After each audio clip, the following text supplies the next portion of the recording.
Bueno, ¿cómo andan? Acá estamos pasando de un día de frío, donde tenemos que prender estufa a otro día, donde tenemos que prender ventiladores. Y bueno, y estamos supuestamente todavía en verano, por lo menos con el tiempo calendario todavía estamos en verano. Pero es así como estamos, ¿no? Esta inestabilidad general. Esta inestabilidad general que se produce en el superorganismo que nos contiene, ¿no? En el superorganismo que llamamos sistema planetario. Este superorganismo, que es el sistema planetario, está incluido en el superorganismo que es nuestra galaxia.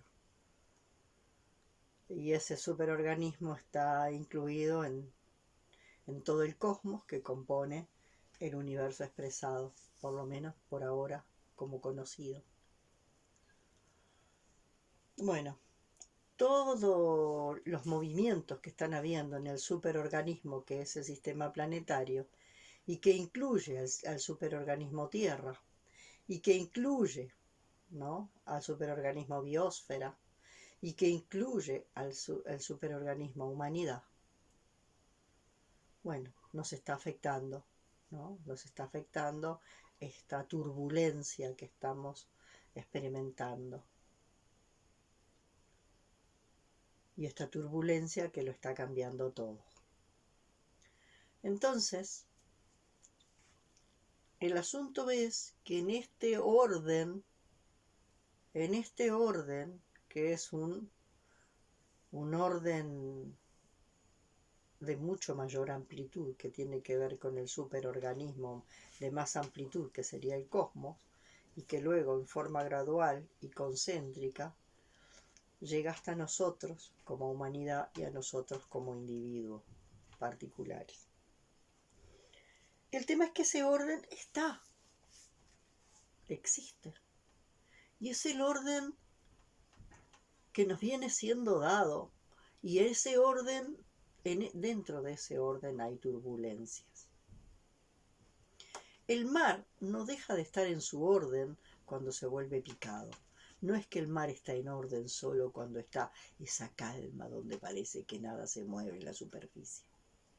El orden del mar es el orden cuando está en esa calma y cuando también está picado, ¿no? Y cuando hay grandes olas y grandes movimientos. Es el mismo orden que compone los tiempos de movimientos virulentos y los tiempos de esa tranquilidad, donde parece que no aparece ninguna ola y que nada se mueve. Ese es el orden. Nosotros siempre intentamos identificar la turbulencia como desorden. Y sin duda que hay un cierto desorden, pero ese cierto desorden está incluido en el orden que pasa por periodos de cierto desorden para acceder a un nuevo orden.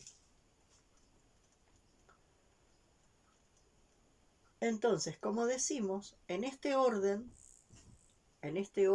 universal, que de alguna forma está organizado en base a algunos elementos que nosotros podríamos llamarle leyes universales, y que de alguna forma Jean-Pierre Garnier Mallet comenzó a plantear como leyes, ¿no?, lo que se llama el desdoblamiento del tiempo.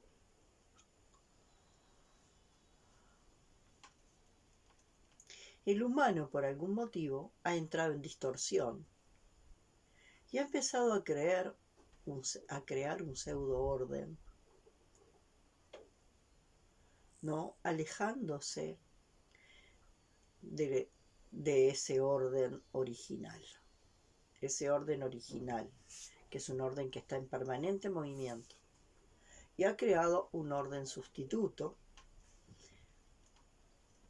que le llamamos orden neurótico, que implica entrar en un proceso de negación absoluta y de instalar lo que de alguna forma se ha llamado la normotonía, o sea, lo que para el humano sería lo normal. Lo normal en la normotonía, exento de turbulencia.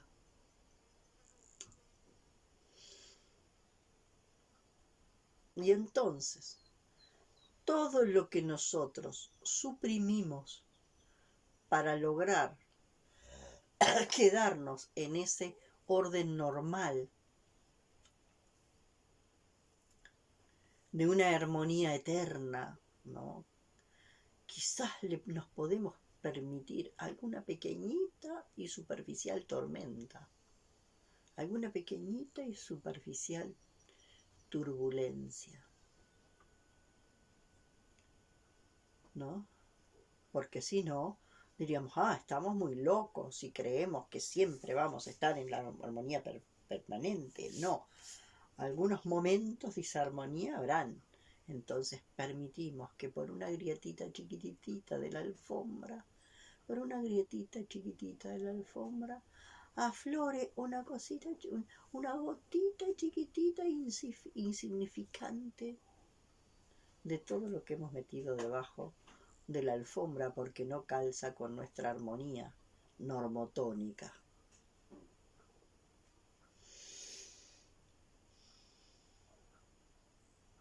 Y nosotros no nos damos cuenta que todo eso que seguimos acumulando bajo la alfombra revienta a las futuras generaciones. Porque nosotros caminamos como locos hacia el futuro, caminamos y caminamos hacia el futuro.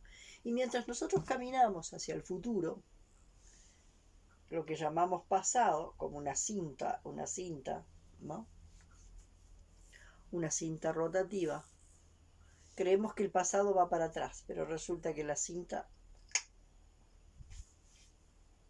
¿no? Digamos, lo voy a hacer así. Acá caminamos nosotros caminamos para acá, vamos dejando para atrás un montón de cosas, pero estas cosas vienen y revientan. El dibujito está muy claro. El dibujito que pongo en las placas primeras está muy claro.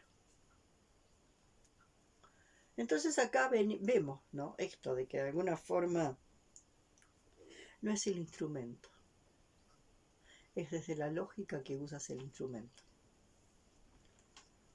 Por lo tanto, yo observo que la mayoría, por ejemplo, de los que se llaman consteladores, utilizan el instrumento de las constelaciones como un dispositivo para crear normotonía, metiendo abajo de la alfombra todo lo que podamos meter para crear la armonía y permitiendo, en todo caso, que aparezca alguna gotita de lo que está escondido debajo de la alfombra. Y cuando lo abrimos para instalar la normotonía, para ordenar y volver a reinstalar la normotonía de esa armonía. Pero no nos reconciliamos del todo con el proceso de turbulencia. En el anterior video yo expliqué que me parece que una de las causas principales es porque en nuestra cultura nadie se anima a zambullirse en lo turbulento que es el trauma del parto. Entonces vivimos en una negación permanente, porque cada turbulencia que se acerca nos remite a la turbulencia del parto, que seguimos negando y negando y negando y negando. Pero también hay una turbulencia en el momento de la encarnación. Muy pocos hemos llegado a recuperar la memoria de la turbulencia del momento de la encarnación, que es un momento muy turbulento, muy, pero muy turbulento. Yo durante muchos años tuve un sueño, ¿no? Una pesadilla brutal, que en algunos otros videos la conté, donde yo me sentía formando parte de un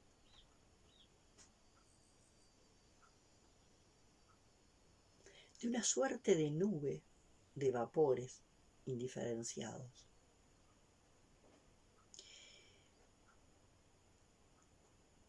De pronto, esto que soy yo, una porción de esa nube de vapores indiferenciados o de energía indiferenciada, porque en los vapores hay ya materia, como lo digo,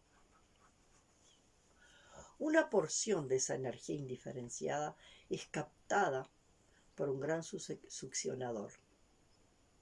Y esa porción es lo que yo soy. Esa porción empieza a pasar por medio de dos rodillos negros que la comprimen y la comprimen y la comprimen y la comprimen. Y del otro lado salta una silueta plana, que vendría a ser la historia de mi yo. Una silueta plana, la historia de mi yo. Como se ven los dibujitos animados, ¿no? Cuando aparece, cuando algo le pasa por arriba a un personaje y queda aplastadito como si fuera una galletita.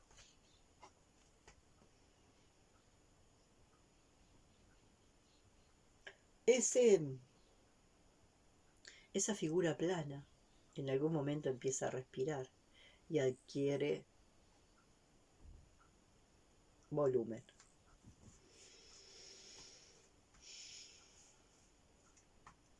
Durante mucho tiempo estuve viendo que ¿de dónde venía eso? Bueno, el pasaje por esos rodillos donde esa energía ambigua, una porción de esa energía ambigua es absorbida, chupada, succionada por estos rodillos y comprimida entre esos rodillos hasta generar esa figura plana que luego empieza a respirar. Durante mucho tiempo me costó, porque siempre tenía esta imagen con mucha claridad, con mucha vivencia.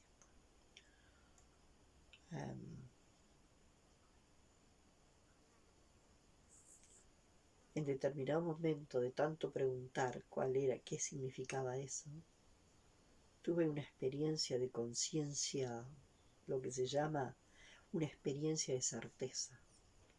La diferencia en la certeza mental y la experiencia vivencial de certeza es que la experiencia vivencial de certeza no deja ningún lugar del cuerpo sin sacudir. La experiencia vivencial de certeza te transforma de cabo a rabo. Llámale darse cuenta, llámale experiencia cumbre, llámale como quieras. Pero es un proceso tan íntimo, tan profundo, tan íntimo, tan profundo y tan absolutamente revolucionario que no deja ni una partícula de tu ser sin ser tocada y torsionada. A partir de una experiencia de certeza, una vivencia de certeza, me llega la respuesta de que esa pesadilla que a mí me atormentaba muchas veces, que esa era la vivencia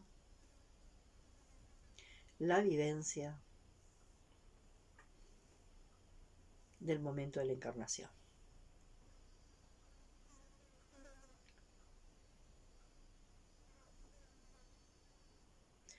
Donde esa energía indiferenciada que ya forma parte del universo expresado, porque ya es energía, solo que todavía no se ha particularizado, vive un proceso de particularización. Y entonces esa porción de energía necesita comprimirse, condensarse, para tener este cuerpo que tengo, para tener ese cuerpo que comienza a generarse y a gestarse a través de la célula huevo.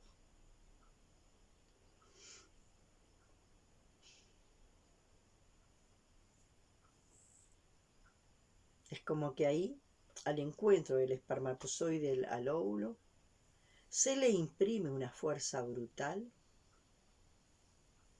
una energía, una fuerza brutal, que va a permitir ese proceso, ¿no?, de tomar esta forma, ¿no?, a partir de la formación, la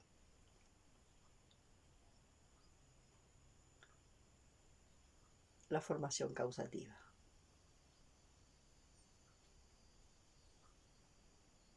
¿Y qué es la formación causativa? Un diseño. Un diseño por lo cual esa porción de energía que fue comprimida tomó esta forma de humano. Hay un diseño que hace que determinada fuerza energética, que de alguna forma empieza a mover a una semilla para que se vuelva tomate, tomatera, bueno, tiene un diseño a partir de la formación causativa para que se vuelva tomatera y no lechuga y no parra y no higuera. No me queda claro qué es lo que sucede ahí, en esos rodillos. ¿Qué es lo que no me queda claro qué es lo que sucede ahí en esos rodillos? ¿Cómo, quién o qué determina que el diseño en el que yo voy a entrar, en que esa porción de energía va a entrar, va a ser humano? Eso no lo sé. Cada movimiento de respuesta abre miles de preguntas. Bueno, el tema es que hoy quiero llevar este tema a partir de esto que ya de alguna forma planteé, es esto de que a partir de esta cabecita normotónica que tenemos todos, con una aspiración, yo diría casi desesperada, de la normalidad, de calzar en lo normal y que lo normal sea la armonía, ¿no? Una armonía, ¿no?, exenta de turbulencia, o que en el mejor de los casos permite determinados pequeños instantes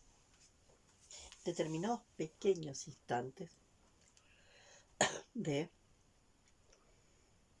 turbulencia, como si tengo una hoja blanca y en la hoja blanca permito que esporádicamente aparezca un puntito negro que rompe la normotonía y que rápidamente tengo que tomar ese puntito negro y blanquearlo para que forma parte del resto de la superficie blanca. Bueno, ¿cómo se plantea una educación ahí? ¿Cómo educan a los padres para eso? Entonces por ahí, inclusive muchos colegas que todavía siguen en el universo 12, en el dilema secundario, promocionando y trabajando para sostener esa normotonía, donde hay cuadriculados claros de que en qué consiste esa normotonía.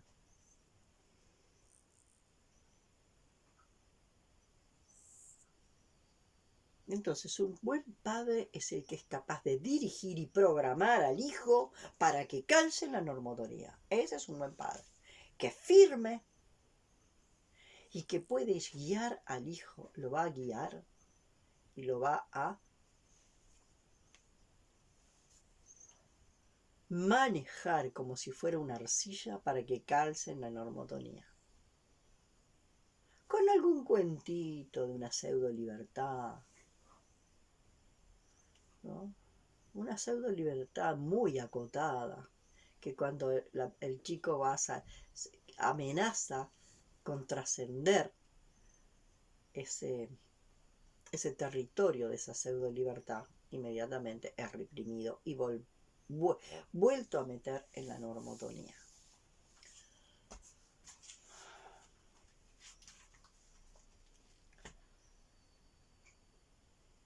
Entonces ahí aparecen las recetas del buen padre, que ordena.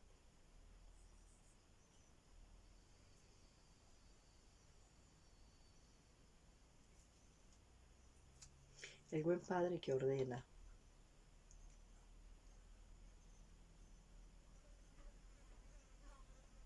Y que de alguna forma va a guiar, va a programar al hijo para meterlo en los cuadriculados de ese falso orden que ha inventado el humano. Para lo cual ese humano ordena sin comprender. Ordena sin comprender. Yo creo que lo que más podemos hacer por y para nuestros hijos es comprenderlos a fondo para permitir que sus recursos se reordenen y se reconfiguren permanentemente.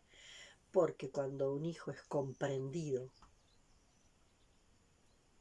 no necesita mucho más de nosotros. Hellinger dice en algún lugar que la función de los padres es dar vida. Y bueno, yo digo, dar vida y luego comprender, tener una mirada muy amplia, una percepción con un nivel de amplitud para poder comprender lo que se está mostrando a través del hijo. Porque el hijo no es mi hijo. El hijo es, como todos nosotros, un canal de expresión de fuerzas que nos trascienden ampliamente. Hellinger dice en un momento, nosotros no pensamos el pensamiento nos piensa. Por lo que nosotros podemos, a través del desdoblamiento, poder observar esos pensamientos que nos piensan. Cuando podemos encontrarnos por algunos pequeños instantes en un estado, aunque sea mínimo, de vacío, de silencio. Y en ese silencio podemos observar esos pensamientos que nos piensan, pero también esos sentimientos que nos sienten o nos hacen sentir, o esas fuerzas que nos motivan compulsivamente a hacer cosas, dentro de la normotonía o fuera de la normotonía muchas veces. Y luego generamos textos de justificación para intentar forzar a que lo que no es normotónico calce en la normotonía.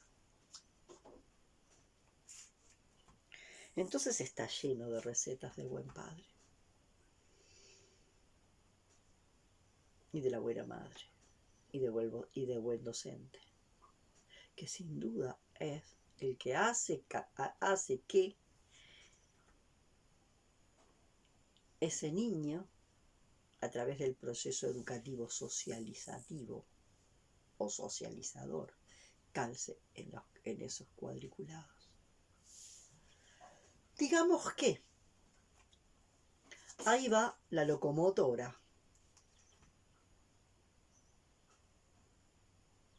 Y en la locomotora va el poder instituyente. Y los rieles son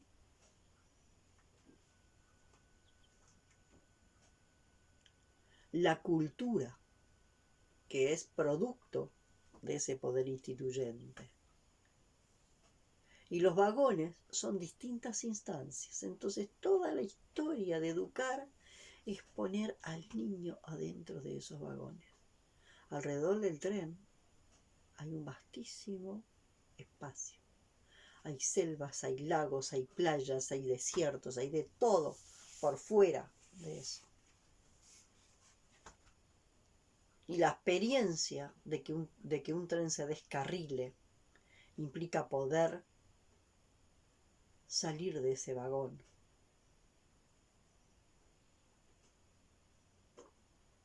Y empezar a mirar la inmensidad que rodea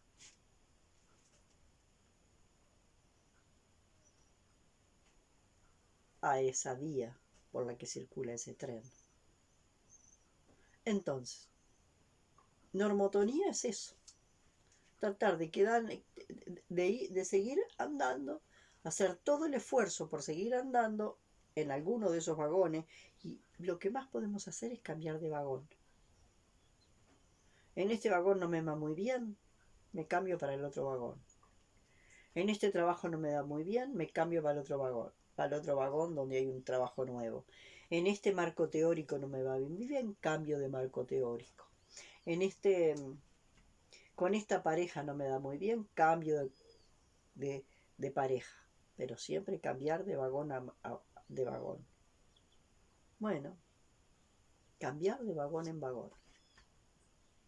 Pero siempre esos vagones van jalados por esa locomotora que es el poder instituyente, que te lleva ordenadamente por las vías del tren, que son la cultura vigente del humano civilizado, ser superior. Alrededor está todo el resto de los seres,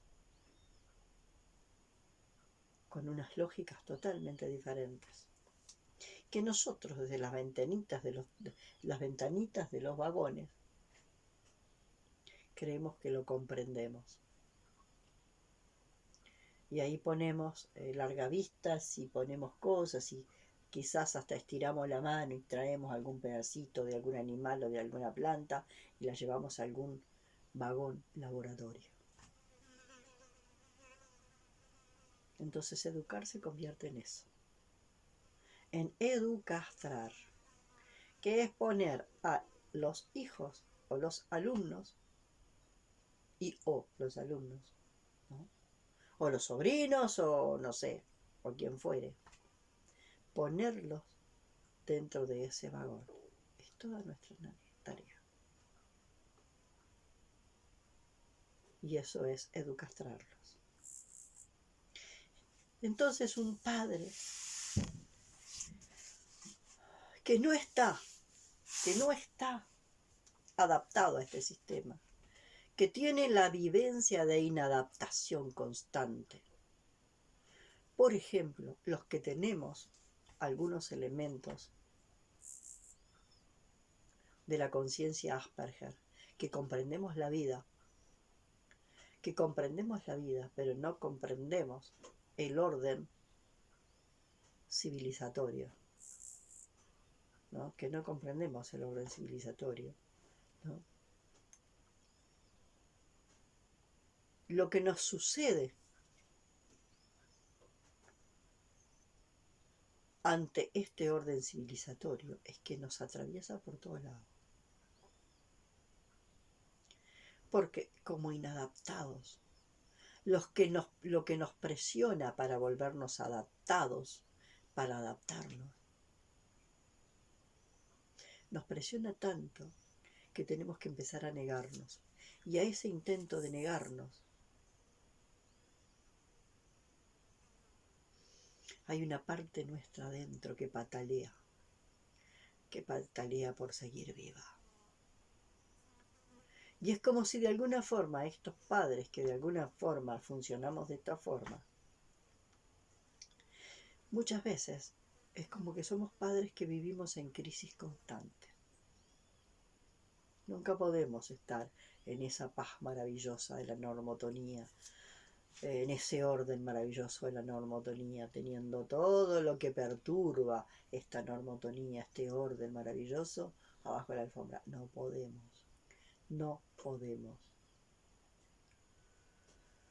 Muchos no podemos. ¿Dónde terminamos? La mayoría de nosotros terminamos empastillados. Lo cual yo no quiero decir que de alguna forma no necesitemos también algún medicamento que pueda darnos un respiro, porque realmente vivir de crisis en crisis, de crisis en crisis, de crisis en crisis, no nos permite ordenar lo que erupciona en la crisis. Y entonces yo les puedo decir lo que a mí me pasó en la búsqueda de visión. Hice una sola búsqueda de visión y me ha dado material para seguir explorando lo que me apareció en esa búsqueda de visión, que ni siquiera llegué a los 4 días, para seguir explorando, y me aparecen más imágenes que al principio no comprendí y que yo no sentí que yo tuviera que plantarme en la búsqueda de visión de vuelta, mientras eso me seguía dando información, porque es como un manantial de información. Y no he podido con esto, ¿para qué voy a ir? ¿Para qué voy? Porque no he podido digerir esta cantidad de alimento, ¿por qué voy a ir a servirme otra cantidad de alimento? No he podido. Una de las cosas que me aparecía a mí,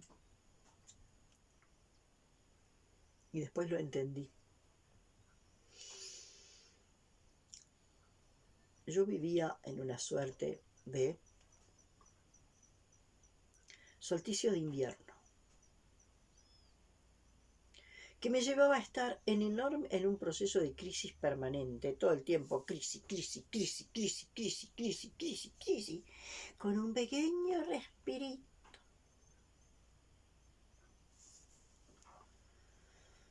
Un solsticio de invierno que de verdad me llevaba a un desgaste muy grande, porque además no tenía formas, no tenía dispositivos para procesar esas crisis. Por lo tanto, los conflictos que aparecían en esas crisis no se resolvían, sino que volvían en la noche siguiente, en la noche oscura siguiente, con mucho más fuerza.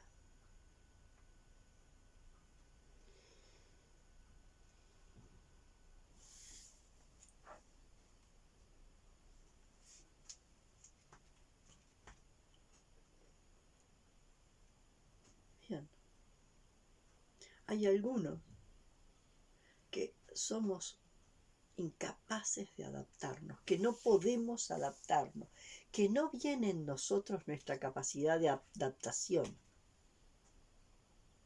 que por más que nos quieran meter adentro del vagón, la presión sea mucha para meternos adentro del vagón, nosotros vamos a querer descarrilar el tren y vamos a querer salir a campo traviesa, a correr, a esto, a lo otro.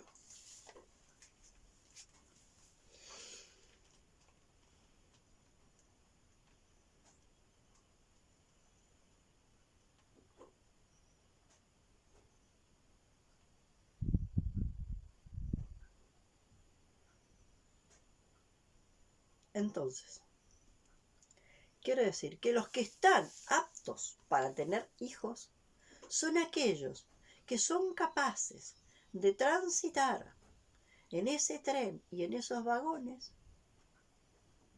y de lograr que nuestros hijos nos acompañen en esos vagones y que por ahí podamos enseñarles a ver cuándo tienen que cambiar de un vagón a otro. Pero el tren no puede descarrilarse. El tren no puede descarrilarse. Tenemos lo correcto, lo incorrecto, lo bueno, lo malo, la bondad, la maldad, lo sano, lo enfermo. Y uno tiene que estar siempre del lado de lo normotónico. Siempre tiene que estar uno del lado de lo normotónico. Lo sano, lo correcto, lo bueno, lo lindo, lo... Ahí está todo.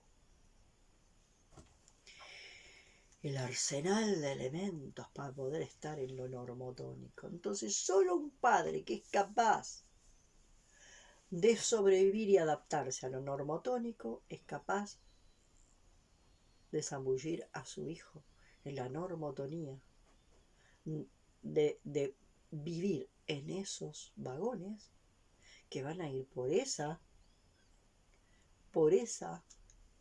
vía del tren, jalados por ese motor. Entonces yo me quedo pasmada cuando algunos colegas hacen esos planteos, porque para mí me parece muy esquizofrénico, porque en algunos momentos hacen, hablan cosas, hacen planteos, por ejemplo. Pueden poner, por ejemplo, que el alma necesita el conflicto para vivir, para evolucionar. Sin embargo, en la normotonía, los conflictos permitidos son mínimos. Los conflictos no pueden llevarnos al caos. Y sin embargo, el caos es un orden que todavía no hemos comprendido. Y ahí volvemos a lo que planteaba ¿cómo es? Este científico que era paralítico cerebral, que estuvo en silla de ruedas hasta el último momento y que dejó tantas cosas para pensar. ¿Qué él dice? El horizonte de sucesos no es algo que nos traga y nos lleva a un lugar absolutamente extraño, misterioso e inconcebible del agujero negro. El horizonte de sucesos es la pared del caos. Cuando atravesamos esa pared del caos, no hay rincón de nosotros que no se desorganiza, no hay rincón de nosotros que no se desconfigura. Sin embargo, ese agujero negro tiene una pared del caos, por la cual entramos y nos desorganizamos de cabo a rabo. Y tiene en algún lugar esa pared un lugar de salida.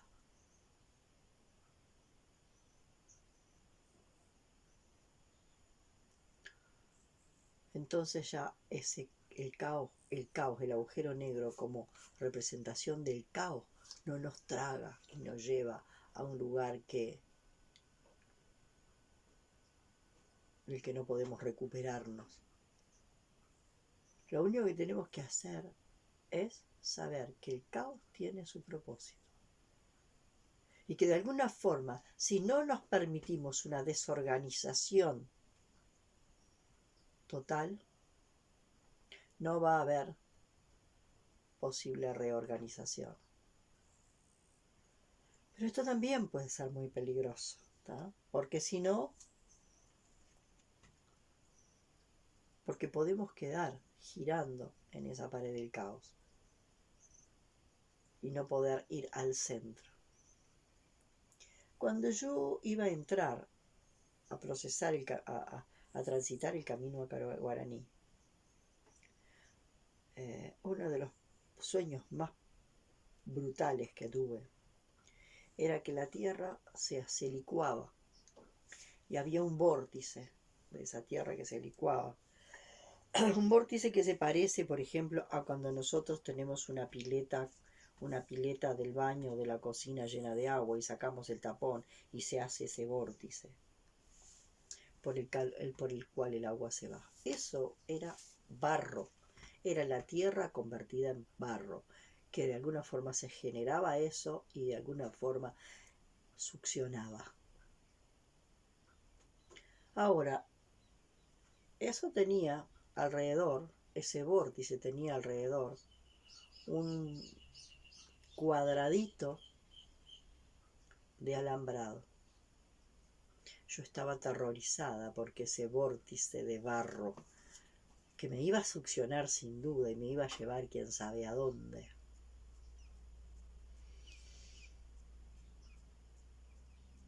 Me iba a tragar, me iba a convertir en qué. ¿Qué iba a pasar ahí?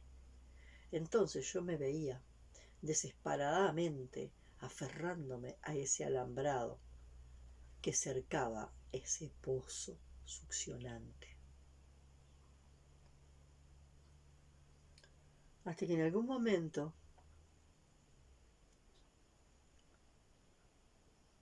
también dije, ya está, ya no me puedo resistir más. Y todo mi cuerpo fue tragado por eso. Y ahí sentí la vivencia de fundirme con la tierra y de permitir que la tierra me refundara.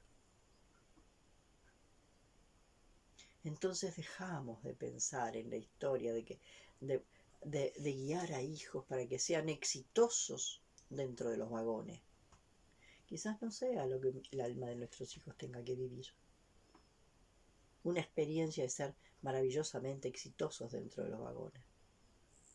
Quizás para el alma la vivencia de éxito no tiene nada que ver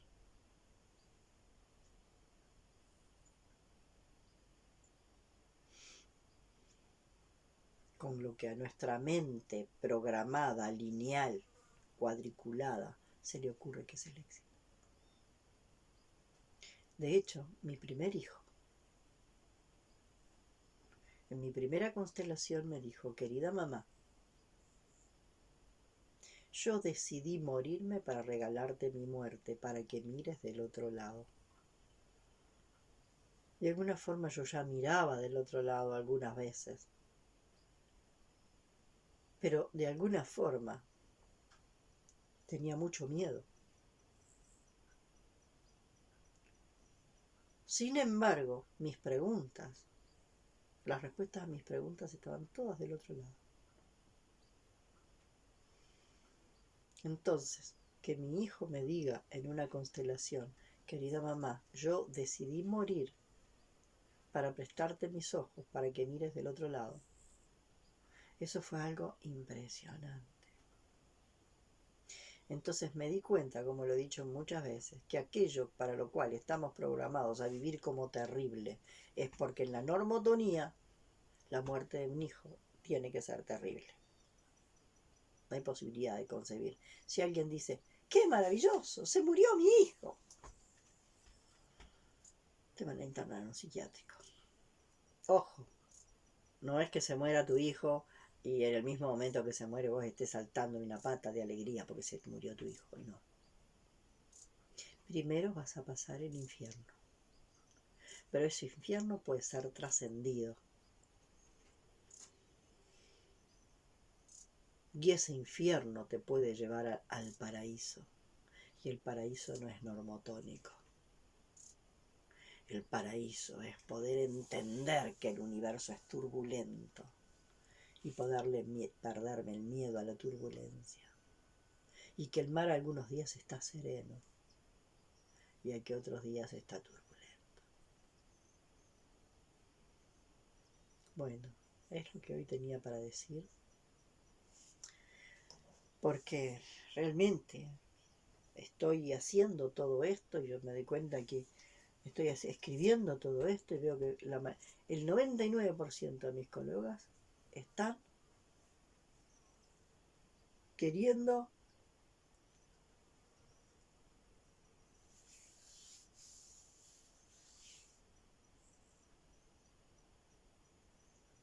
reinstalar permanentemente la normotonía. Con lo bueno y con lo malo, con lo malo y con lo malo y con lo bueno y con lo malo, con la maldad y con la bondad, con lo correcto, con lo incorrecto, con lo sano y con lo enfermo. Y lo único que sabemos es que la enfermedad es un orden que todavía no hemos comprendido. Que a través de la enfermedad hay algo que puja para que lo veamos.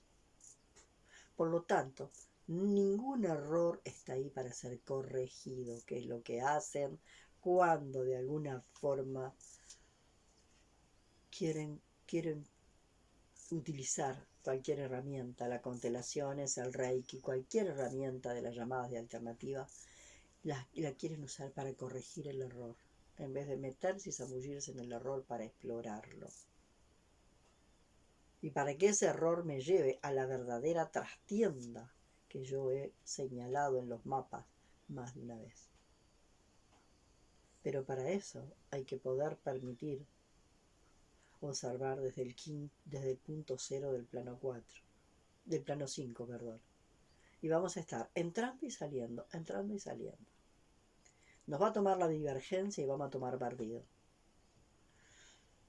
Nos va a tomar la divergencia y vamos a tomar partido. Por esto, por aquello, por lo otro, vamos a estar tomando partido.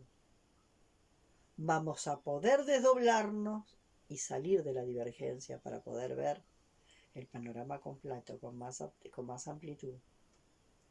Y vamos a tomar la divergencia como insumo, o lo que la divergencia nos muestra como insumo. Y nos vamos a dar, mira, ¿qué me lleva a tomar partido por esto? ¿Qué me lleva a tomar partido por esto?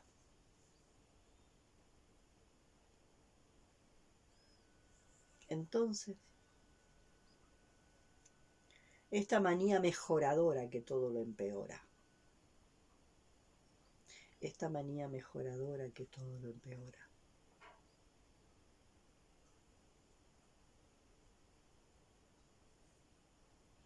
Educar para que cada hijo logre calzar en los cuadriculados de la normotonía, del mundo normal, del mundo normalizado, normatizado, desde un orden que solo está en la cabeza del humano, desde un orden tan loco que solo existe en la cabeza del humano, que no existe en el resto de los otros superorganismos. Bueno, hasta acá que me quedo hoy.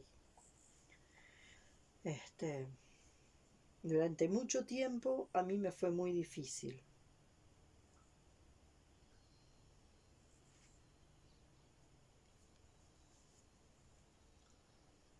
Porque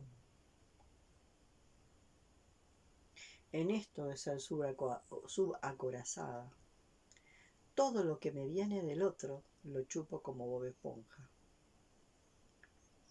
Y además, eso que chupo del otro me activa lo propio. Y entonces hay un remolino, una turbulencia permanente.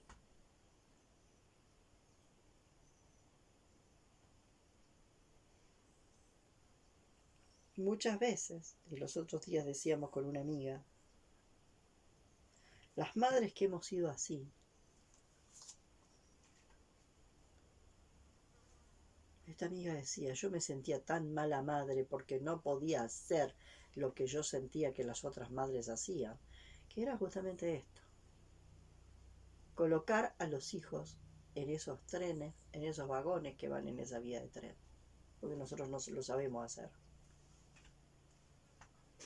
Nosotros estamos descarrilando el tren de la normotonía, de lo normatizado, todo el tiempo.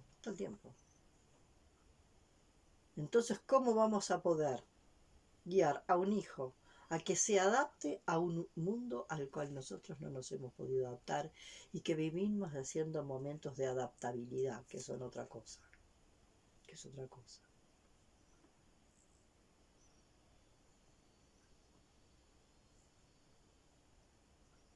La adaptabilidad implica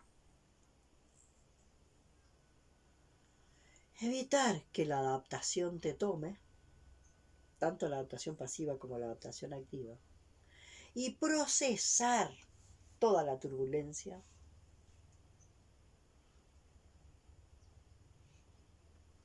para lograr la adaptabilidad a ese otro orden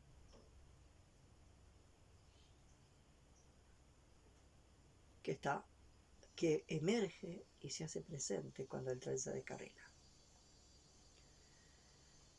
Entonces, sin duda me siento muy sola. Yo hoy no tengo persona, no tengo a nadie con quien ir a constelar prácticamente.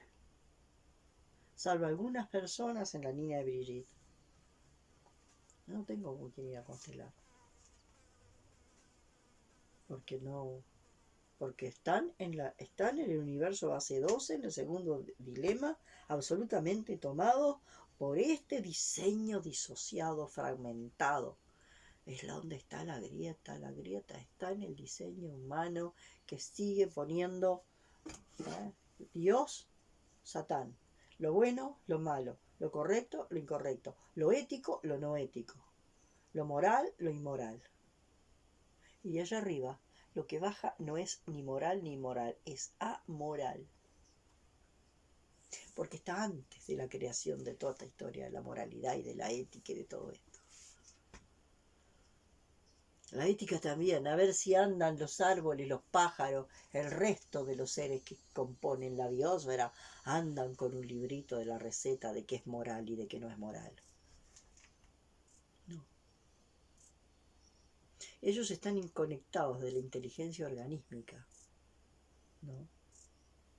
Con estos superorganismos, ¿no?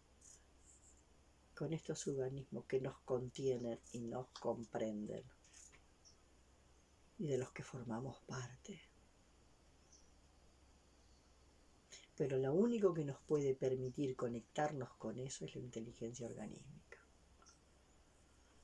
No hay otra forma de inteligencia. Entonces, cuando dejamos todos estos dilemas de la ética y de la no ética, de la moral y de lo moral y de lo inmoral, y podemos acceder a ese otro nivel donde está amoral, antes de la moral. Cuando bajamos acá al plano 4 ya tenemos moral e inmoral. Vamos a ir más arriba, amoral, antes de la disociación entre moral e inmoral. Y ahí vamos a conectar con el genuino orden original, que es amoral, que no necesita de la moral, no necesita ningún programa moral para saber cuál es lo que ese superorganismo necesita de nosotros.